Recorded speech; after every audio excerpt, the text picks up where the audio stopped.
In this episode, we're going to talk about the biggest gift Jamaica's given to the world, reggae music. I'm going to take you on a long journey to the center of it all.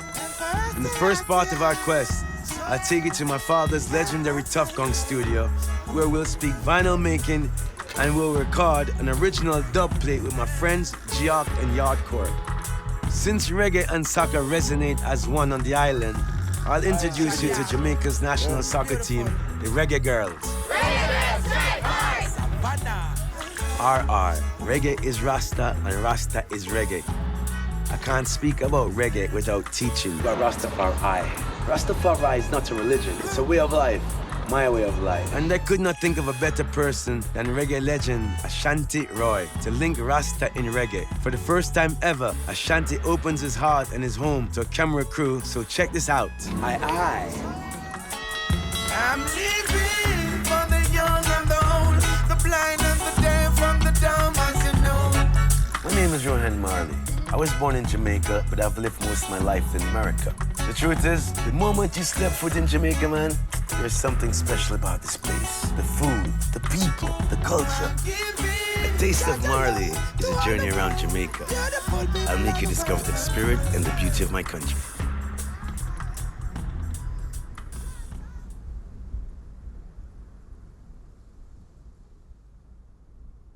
Sun is shining, the weather is bright now. Yeah, this place is the Lion's Den. This is the Congo's headquarters, you know? And I am Ashanti Roy.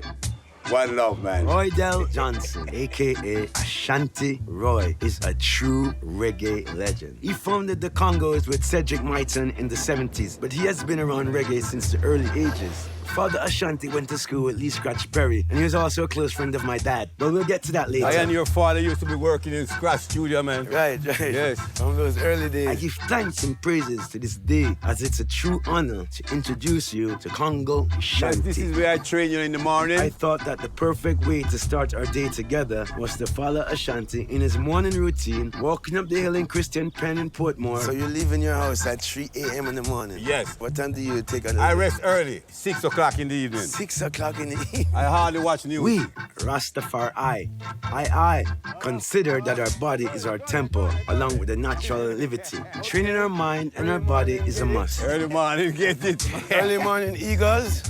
It's the food of life, exercise. If you don't train, then your muscle become lazy. What me say, Rohan? True. Yeah, yes. Fitness is a must. Fitness is a must, the man say, yes. This, black, chop, for the years.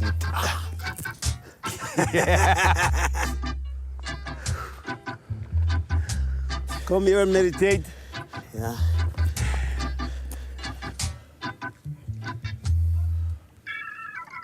Okay, any questions? Let's catch our breath. Yes, yeah. I'm 74, but I'm still a score. have it scoring, you know? Like, Yeah. Did I forget to mention that Ashanti is a black belt Shotokan karateka? He's 74 and he climbs that hill back and forth 4 times a day, 5 days a week. this is the workout, you know? Let's trot down. No, not down. Let's trot along. Trot along. Try that along the way. Let me tell you, even though I used to be an athlete, I still am. Ashanti routine is tough. And after one rep, we all needed some idle snack to refuel. See? I want a June plum. Please. Wild man, that's chef, man. But Wild man, you cannot peel my June plum, man. Or even... Boss, look at the June plum that he give I.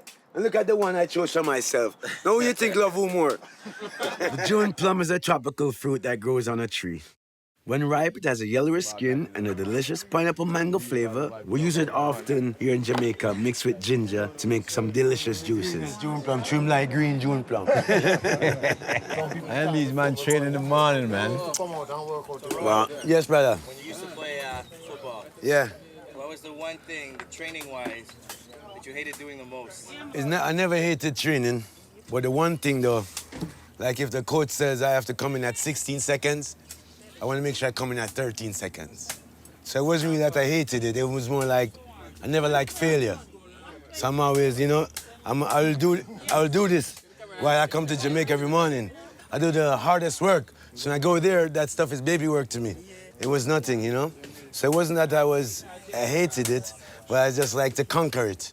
This morning with Ashanti, training and eating natural fruits, makes me think of the time I introduced my friend Ray Lewis to our ITL Liberty and how it impacted his football career. I went to school at UM, and I played a guy named Ray Lewis. He's one of like the best players in the world right now. Yeah. He was one of my roommates in college, you know? Yes. I didn't see him for a long time because I started moving with Ziggy and Steve on tour and started touring with my brothers. That's, you know, that's a roadie and thing. Yes. So when I'd watch his game, I saw him one day as my roommate, and I used to teach him about Rastafarian. I see him roasting a big pig on the TV. Oh, God. I said, yeah, my brethren. So, yeah, man. So one day, about a couple of years later, about 2002 now, 2001 or something like that, a brethren said, yo, Ro, you know, Ray would love to see you. One of my friends would say that he'd love to see me. I go check him. The man tell me, say, boy, Ro, I haven't seen you all these years, and I just bought a new house. I'd love you to come to my house. I'm having my birthday party. I said, all right. So I go to his house now. Big party. He's drinking a nice bottle of champagne by himself. Everybody's drinking, you know? Yeah. So the next morning now, I need to use the bathroom because I stayed the night there, you know? Yeah. People that he had at his house had the place messy. Yes. So I go on my hands and knees and I clean the bathroom so I could use it. Yes. So just after I finished using up the bathroom now, I saw him walking across on his banister. So I said, yo, man. I said, this is how you living?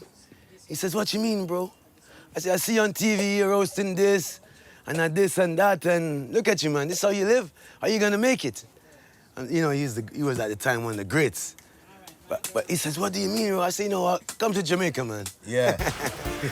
We come to Jamaica, go to Montego Bay, rent a little spot on the beach. So I brought one of my little Rasta brethren them now.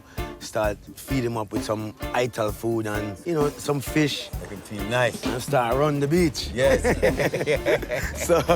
So now, after that now, return to the States.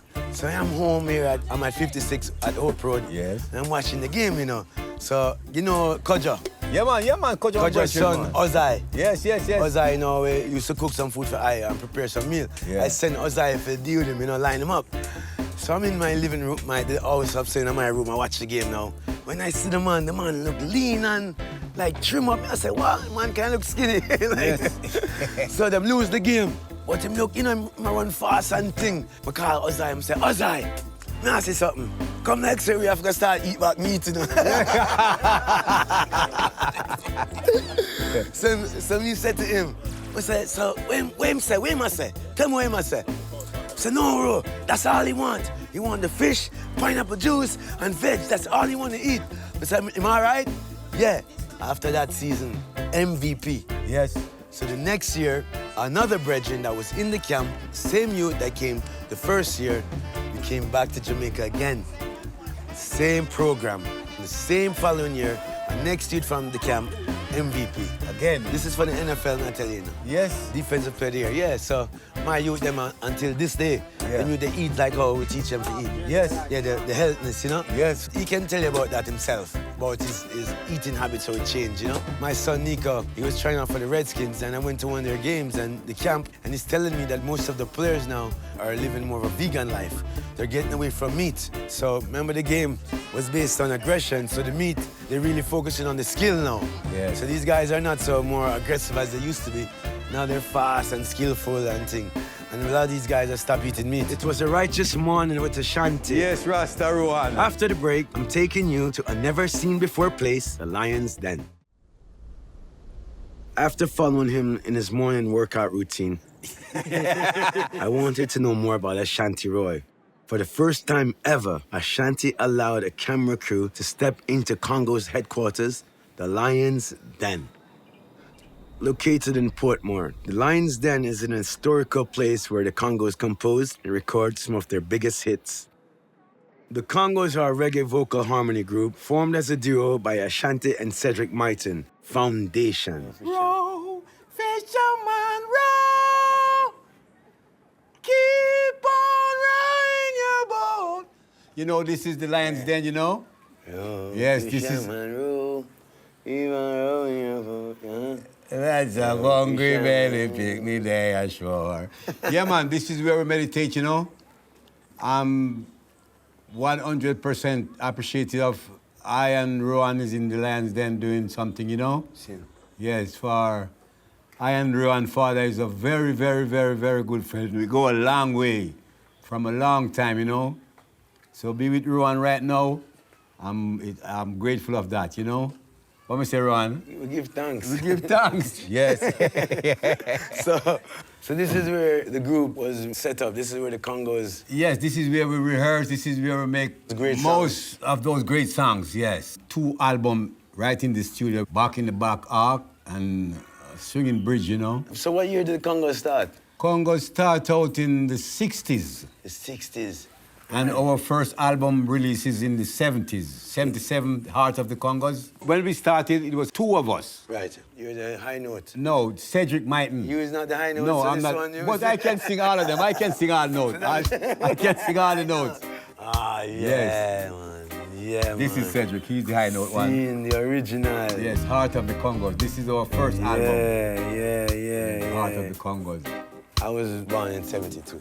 Yes. So I had a little vibes. I used to be in the yard up there in Oakport, so... Yes. But I want to know from your view, your perspective, what is the music scene like then and in comparison to now? How was it then? Oh, in my time, which is the time gone and this time still, it was a little harder in music, you know? We have to be properly rehearsed. Nobody can make no mistake. So it was a harder way of making music those times.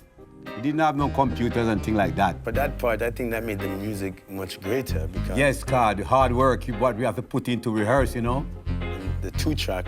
And then it was 2 tracks. Right. So the whole of the music, the bands is on 1 track. Right. And the vocals. And the vocal is on 1 track. So we have to make 1 time. Ready?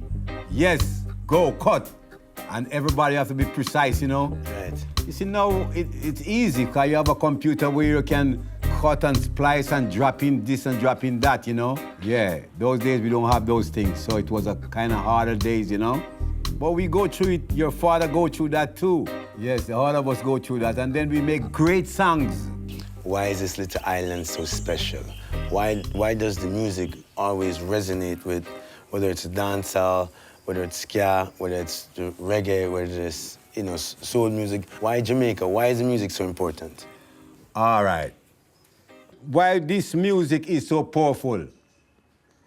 In the days of slavery, the slave master liked to hear the people to sing and work in the field. So the music coming from down there in the farm, you know? Yes, and it developed. Now, why reggae is so powerful? Reggae is a heartbeat music. It's spiritual. You know, if you can listen, Bob songs what he sing, one love. One love means everybody to be loving and kind to each other, you know? Yes, that's what we preach as reggae. Kind, loving, don't make no war with each other, you know? Yes, that's the meaning of reggae. R, Rasta reggae. Reggae is Rasta, and Rasta is reggae, right? Were you Rastafari back then? Did that come later? Yes, I was born a Rasta. Ashanti is a Banton, a storyteller. He's the perfect person to unveil Rasta in reggae and the reggae in Rasta. So I always, my entire journey, Yes. I just wanted for someone in the eyes, the elder eyes, Yes. to tell us how that day was. In 1966, Yes. His Majesty came to Jamaica. Well, 1966, when His Majesty came to Jamaica, it was thousands and thousands of people. Those days, if the police in Jamaica catch you with 1 spliff of ganja, you would go into jail. That day when the Majesty came to Jamaica, all those things break up when the Majesty come. Rastaman have his chalice and asking the big police corporal to light his chalice. Come on, light my chalice, man. God, come, light my chalice. The rain was falling very, very hard before the Emperor plane land. So when the Majesty plane land, as the plane touched down, I am talking what I see with my 2 eyes. The rain just cut like this. No more rain.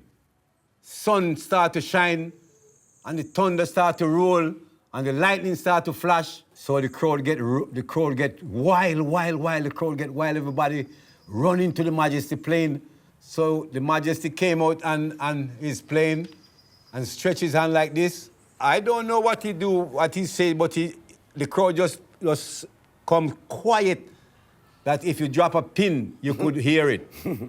The Majesty come off the plane, and then from there he went to the National Arena, you know? Rastafari was born with the name Lij Tafari. When Rastafari was coronated in 1930, the name was given to him Haile Selassie I, the Emperor of Ethiopia, King of Kings, Lords of Lords, conquering land of the tribe of Judah, ruling the country for over 40 plus years. His internationalistic views led Ethiopia to become a chartered member of the United Nations, and there the movement began. The teachings of Haile Selassie I, Ras Tafari. But it was a great day, man. That was the greatest day. Amazing. It was an amazing day. I never see so much people in my life. Like the whole Jamaica, from the airport, Rohan Marley Airport, straight to stadium. People was waving like this. Majesty, Majesty, Majesty. You know? I see the videos. I see them today, and I mean, I'm still fascinated, and man, I told you, man, it's a joy to really see that. In fact, it's so important to we that we name our movement Rastafari. But those days was hard days, man. They treat Rasta, the government treat Rasta very bad. They say we are black heart men. We are people who will cut out people's heart and eat it, and all type of funny saying about Rastas, you know? Rasta get no work in no department. We can walk on the street in peace. Rasta is not a religion, you know. Sure. Rasta is a way of life. Principles. It's principles, you know? Right from wrong. Right from wrong, yes. You know, Rastafari is everything to me. Yes. Bob go out there and spread the message all around the world. And now we have Rasta all over the world right now. We have Chinese Rasta, we have Rasta in Europe, we have Rasta in Asia, we have Rasta all over the world right now.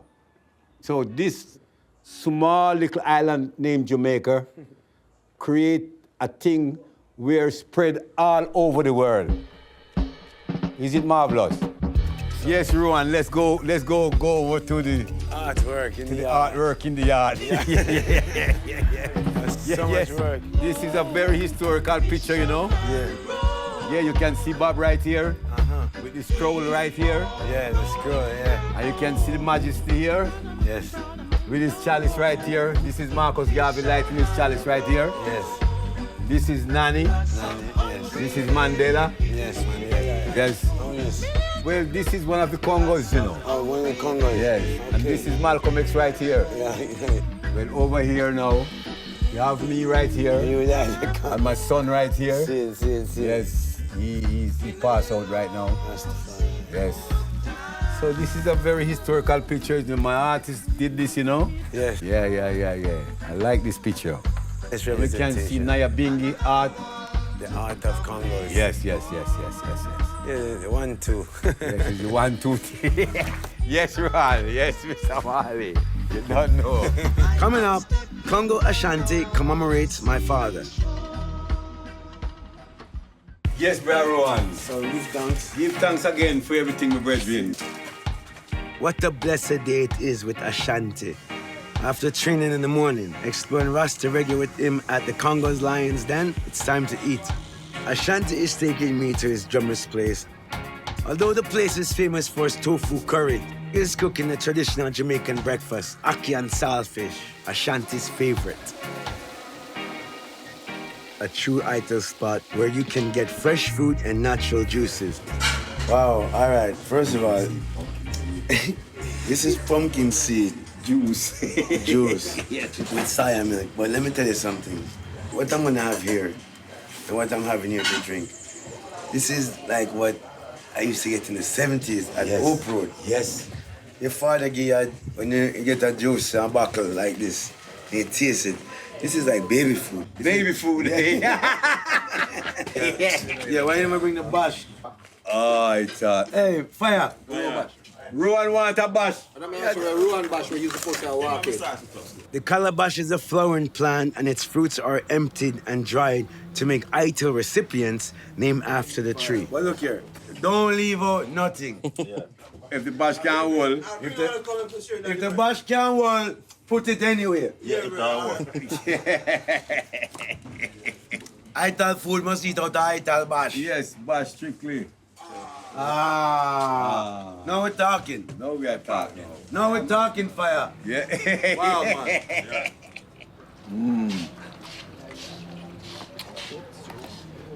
This is Ital sip Yeah. in bash. ITIL sipping bash. Yeah. Wow. Call it callaloo, breadfruit, and yellow yam, and fried dumpling. Some people call them fried bakes, but we in Jamaica, patois, we call it fried dumpling Or speak splin. or speak splin. Now that our bellies are full, it's time to hit the studio. We're going into the studio now. You can check out the music Let's section. check out the music section right now. Yes, my brother. And a rebel. Aye. This is my little lab where I meditate, you know? Yeah. Yes.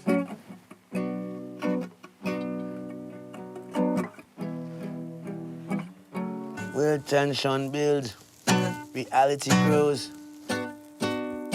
Would make man to rule his destiny. I wish you that. Gang, he never released it. Well, it's not my thing. I just like the bounce around. See him there, the master? Yes. Yes, that's your dad right there, my man. And the ball right there. I have him all about. Yeah. Yes. I don't leave him an inch. Because he set the pace, you know? It's for us to follow, you know? Yes.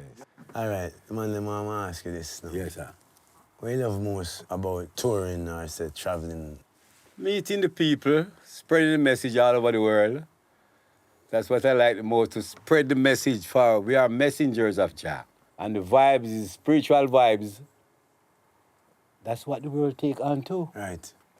you know? Righteous. I like to meet the people all over the world Touch. and touch the people all over the world and tell them about this wonderful Rastafari vibration. Sure.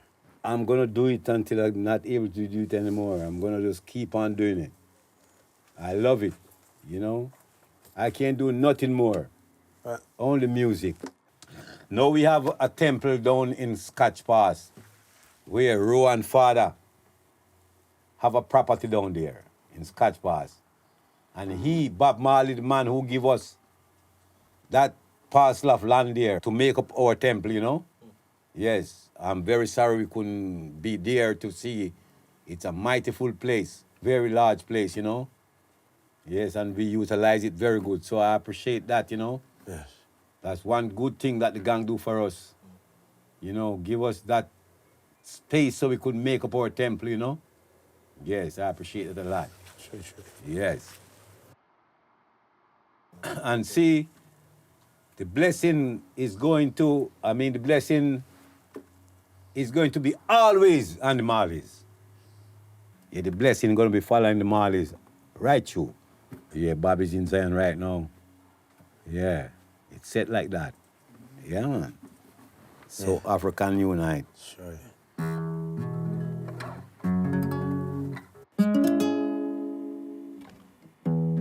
African unite for removing right out of Babylon. And we grew into our father's land. Whoa. How good and how pleasant it is before God and man to see the unification of all Rastaman. Is unification, you know? Yes, I am. As it been said already, let it be done. We are the children of the I am man. Whoa. We are the children of the Rastaman. So Africans unite. Africans united. Africans unite. For we're moving right out of Babylon. And we grooving to our Father. Yeah, man, we are grooving to our Father, you know. Give thanks to the Iowa, you know. Yeah. Give thanks to the vibe. Rohan, Rastafarian. great, marvelous day, my brother. Give thanks for everything. True. Yes, it's the love of Jah Rastafari. Aye. Guide and protect I and I forever and forevermore, you know? Sila. Yes, Sila, Rastafari. Yes, I, Rasta. After the break, I'll introduce you to the Reggae Girls. We're on a long journey to discover the two inseparable gifts Jamaica has given to the world, reggae and Rasta. Spending the first part of our day with Ashanti was the best way to kick off our quest, but it's now time to speak about our favorite sport in Jamaica, football. If you go around the island on any given day, you'll find groups of all ages gathered on fields, on beaches, or even the street, playing the game we love. Not even 10? 100. As you know, my father was an amazing football player, I dig it. and he gave my brothers and I the love for the game when we were young. It's more important than a sport. It resonates with our principles. It's the perfect way to train one's mind and body, and the perfect way to create unity between the people. Aye, Ray.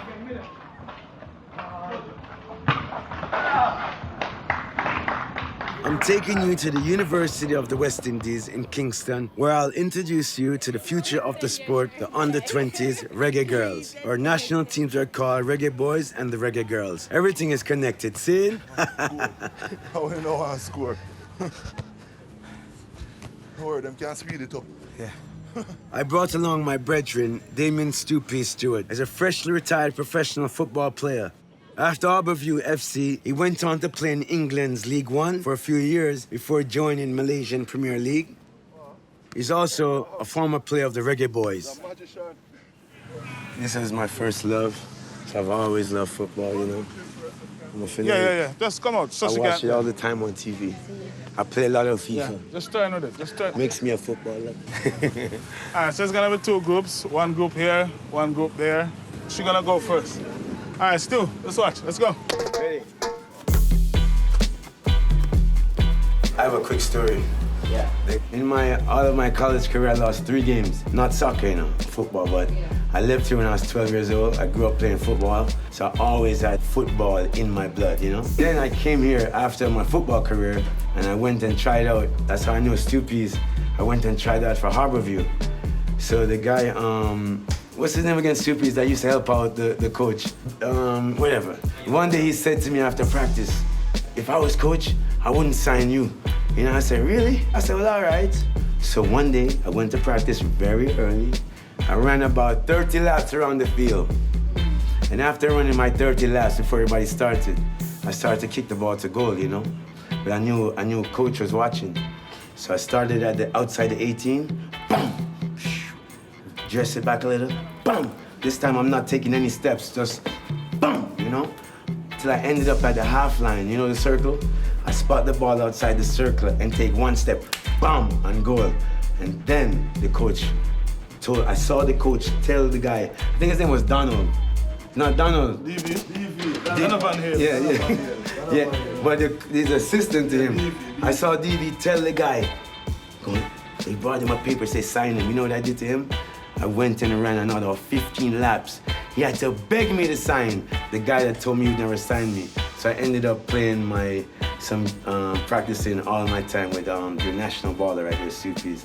So that's how we became good friends. So I actually played a little bit of Premier League. Never got in a game because I tore my hamstring. But I never got to play in a game, but I was signed to Harbourview. So that's my little football glory. We got to remember. No, we'll wait till this.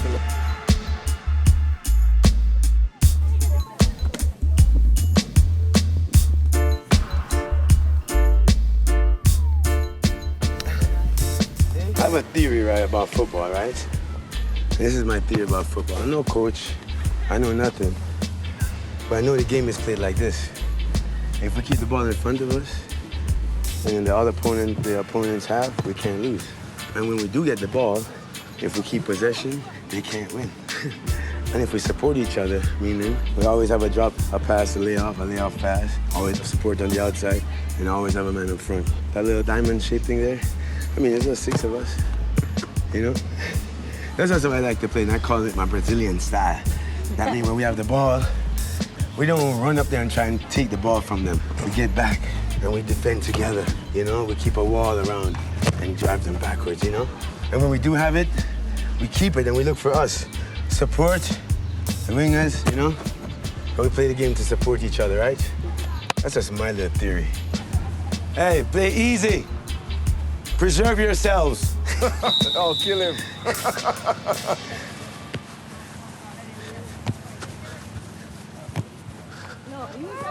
I think it's the #1 sport in Jamaica, especially at the schoolboy level. The women's is really getting there now, and that's good to know. We have been Caribbean champions for a number of years. We just recently won the Caribbean championship at the under-20 level, which was held in St. Kitts, so it's getting there as well. The reggae girls don't get the same amount of coverage as the boys do. However, the Marley family, including Sedala, Rohan, they came on board a few years ago and supported the program. And I think in the near future, we're going to be in the World Cup. Yeah, well done. Okay. Support. Who's on the other side? All right, we got a drink. Let's go. As a player that played with like you guys, amateur, because college football is amateur, right? The most important thing is this, right? But you're not only amateur, you represent the country. The most important thing is to master your craft. What you're doing out here is like eyes are on you, everyone is watching you. You carry the country when you represent the country. So you got to take it upon yourself. I know, coach, train you hard, you know, but at home, it's almost like you go against the wall and display by yourself at home. You talk about being a professional at the game, but a professional, as Stu Peace can tell you, a professional is someone that does a little bit of what they love every single day. It's not just because of practice. Oh, we have a good training. No. Training is like, that's nothing. When we come to training, we breeze through training. Coach have to wonder how we're so fit. Because on our off time is what we love to do, you know? So I just want to share that as a sportsman myself. You know what I mean? And being that I have kids older than you. My oldest daughter, she's 23 years old. So, you know. So thank you again, Coach. Thank you so much, Coach. Respect. Reggae, straight hard! I'm boys. Nice. Come share, one. Come touch it.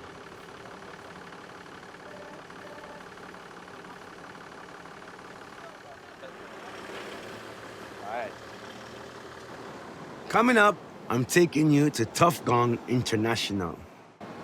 Welcome to Tough Gong International. Tough Gong was originally based downtown Kingston on Orange Street, the neighborhood that shaped reggae culture. I'll show you around on the second part of our journey. It was then moved to my father's place at 56 Hope Road, which is now the Bob Marley Museum. This is where my dad sat right there. This is the studio. Lastly, it was moved here on 220 Marcus Garvey Drive. And besides the full recording studio where international artists come to record, Tough Gong International was the first and now the last vinyl pressing plant of Jamaica. My brethren Yardcore joined me for a special tour given by the iconic figure of Tough Gong, Chow. He's been around since the beginning, and he used to take me to kung fu movies when I was a little lad. Mr. Chow. So yeah, I remember this one that you have to pull it and...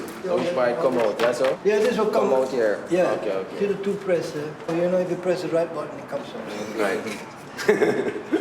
So this is the factory. Behind you right here, we have the process of making vinyl record. Right. We have the acetate, the stamper, the vinyl pebbles.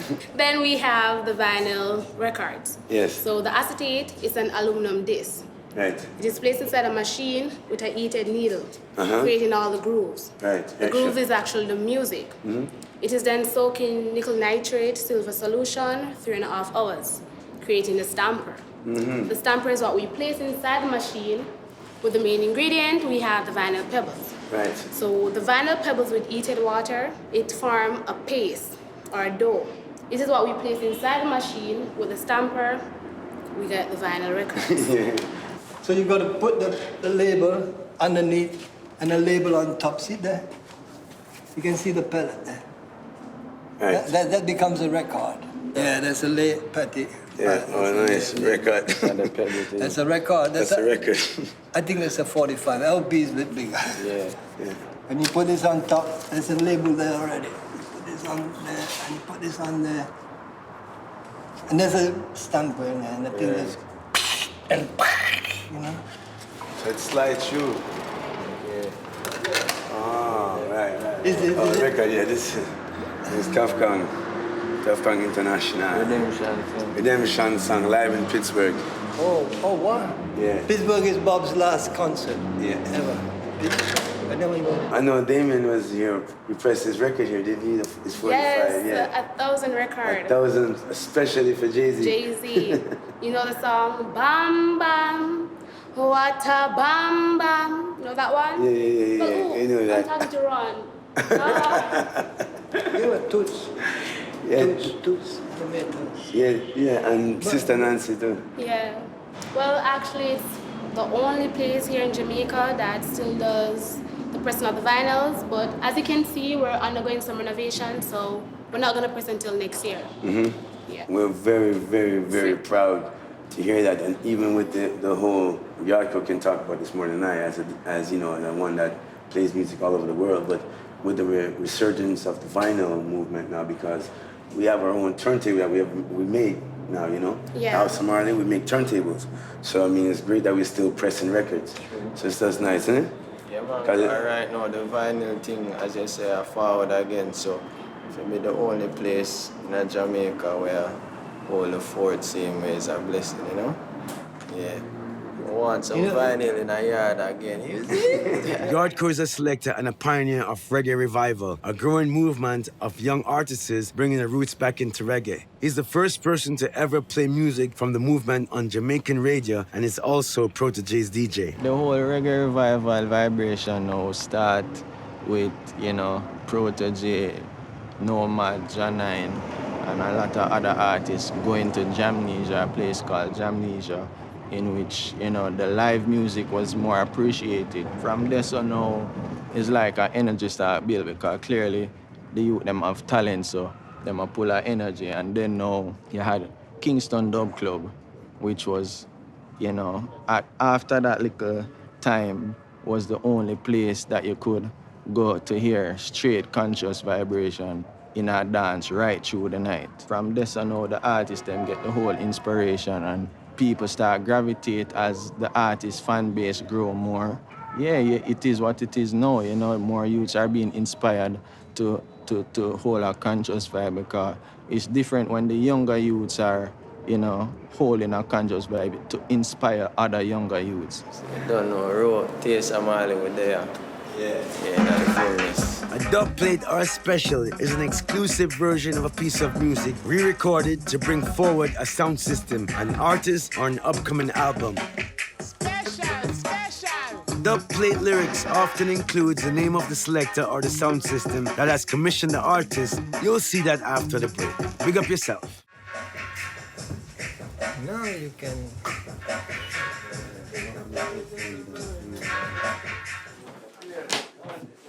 Mundes. You already know, every time there's a mic, Jock is always around. No, man, no, perfect.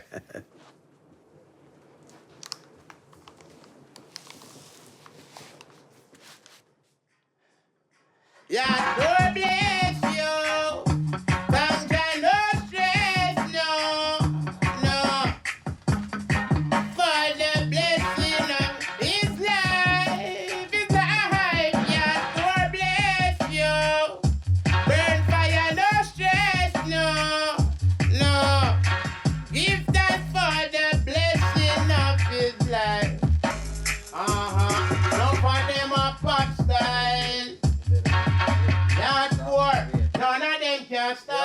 You can go pop style through to my father used to do sound too, you see me? So your pop style works same way. Yeah. Pop style. You see it? I feel it. I want to come up with something for you. Play it one more time, them Mondays. Special, no, say nothing no wanted. Make them know you no wanted. Just touch down in a foreign. Rasta coulda never wanted. Why tell me special? Let me hear that. But that's why the intro then good. But that's why I hear the intro. Rasta coulda never wanted. Special, they know say we don't want it. A special way now. Hardcore no want it. We not hardcore no want it. Me think of that you say. Oh. If you not special, then you don't want it. Cause we no want regular, you see me? You didn't want it. Yardcore coulda never want it. Just touch down in a foreign. No for them a pop style. Vex you, you take up your pop style. If they want it, them a pop style. It work? Yeah, it works. Forward, right? Can come round. Me and him foreign, me and him foreign, me and him foreign. 5 big nice people rocking now. Beretta fly, them a pop style. Them a pop. I think I should be not wearing Tough Gang. It's only right that Tough Gangites get on with G-Arc and Yardcore and do a little intro. Sure. Yardcore. Live. Direct. All right, let's drop it. Let's try this. Mr. Marley. Let's try this. All right, let me show them how it's done.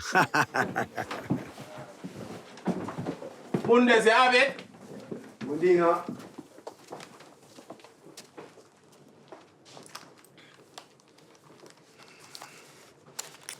Yeah. Yo, Rohan Marley. Yeah, hear me? Live and direct. Tough Gang original, Tough Gang studio. Hardcore. See? Big up yourself, G-Arc. Live and direct. See? Rastafarian. Good. I like that. I like that. Yeah, man, it's up, man. Bad. Are you near to us? The one take wonder. Eat them, man. That's it. A special, that's special. Aye. We have to make sure it drop right. Proper. Yo, Rohan Marley. Yeah, yeah, man. Live and direct. Tough Gang original, Tough Gang studio. Hardcore. See? Big up yourself, G-Arc. Rastafarian. Aye.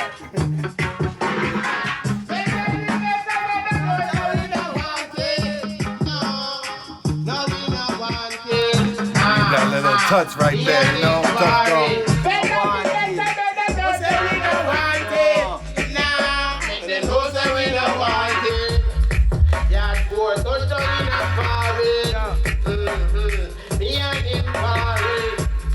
What an amazing first part of our journey. Stay tuned for the other half of our quest, as I have more Rasta and reggae to show you. Bless up.